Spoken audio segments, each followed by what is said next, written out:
A video can be creepy for many reasons. Whether it be paranormal or whether it be based in reality, the fear is always the same. So from the Willowbrook child abuse scandal to one of the most interesting ghosts caught on tape, join us.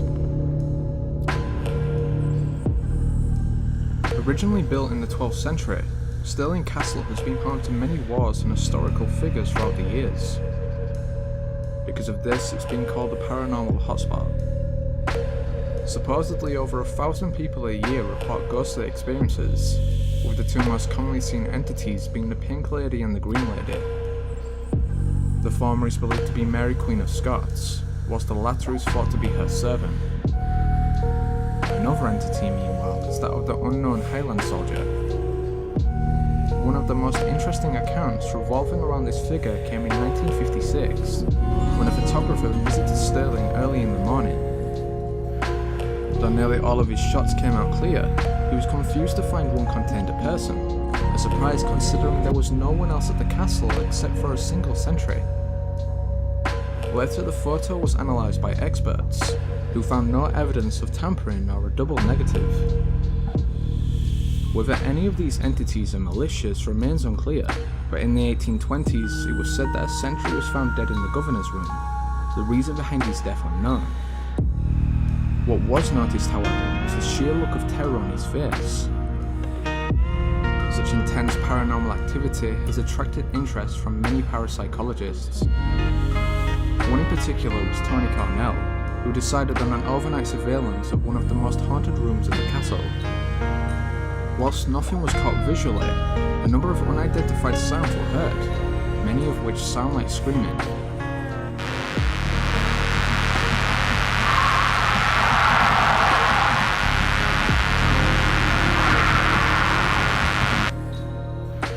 Is it possible then that these screams are echoes from the castle's terrible past, or the cries of spirits trapped in our world?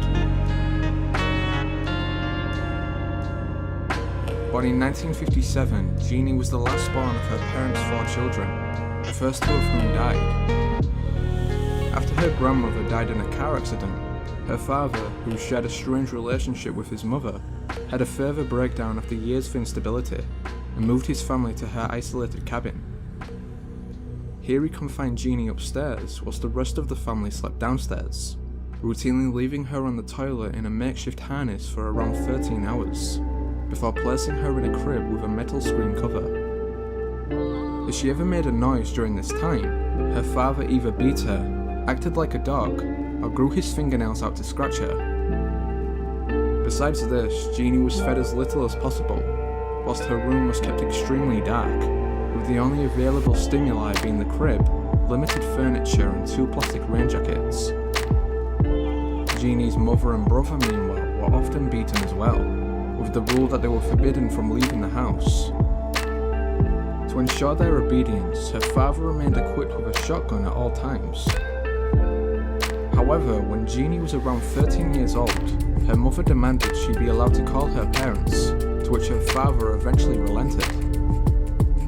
3 weeks later, she decided to apply for disability benefits for her partial blindness, but due to her condition, accidentally entered the social services next door. When the social worker noticed Jeannie's malnourished appearance, and then discovered her age, she immediately called the police. Her parents were thus arrested, but she was sent to a children's hospital under the care of physician James Kent. He later commented his initial examination of Jeannie revealed the most severe case of child abuse he ever encountered. Most simply put, she was both mute and somewhat feral, with the mental age of a 13-month-old child. One of the many symptoms of this was extremely weak motor skills. These unstable movements led to Jeannie's characteristic bunny walk filmed here. The footage has been noted for its depiction of an entirely damaged child.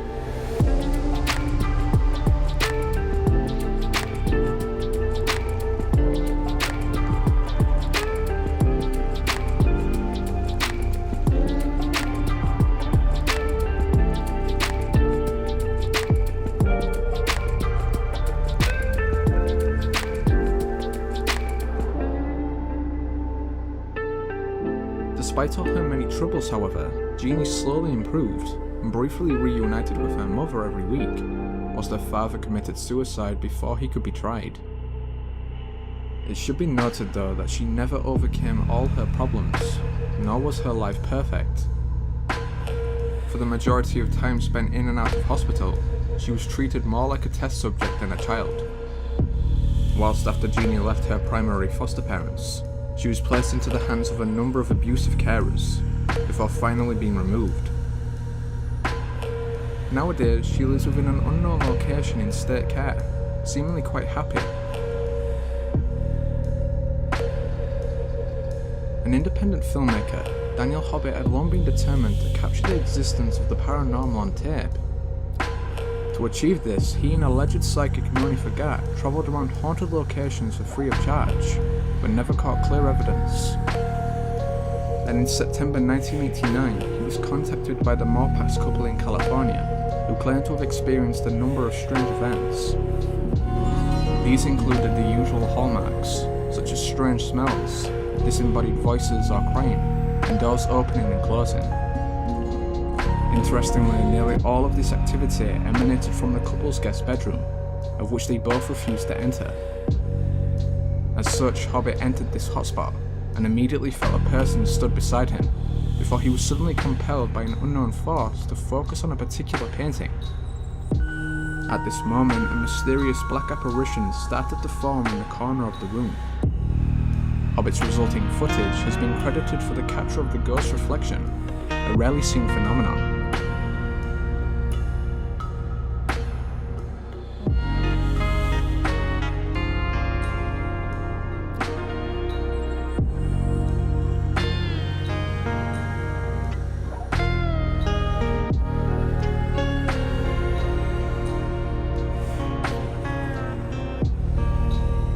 Whilst the Shadow Mass remains unidentified, the couple later told him that the painting he felt compelled to look at was bought by the wife's late mother. In 1938, plans were drawn up to construct a facility for children with mental disabilities on Staten Island, but it wasn't until 1947 that Willowbrook was established. However, almost immediately after, it was struck by trouble, with outbreaks of hepatitis increasingly common. As a result, controversial medical studies were carried out for the next 20 years, in which subjects were monitored to test the disease's effects. Eventually though, public outcry meant the research was forced to shut down, based on accusations that the residents were treated like guinea pigs. Later the experiments were labelled as some of the most unethical to ever be performed on children in the US. Still, despite this, the children's poor treatment continued, leading to a number of investigations from media personalities, child abuse activists, and even Senator Robert Kennedy.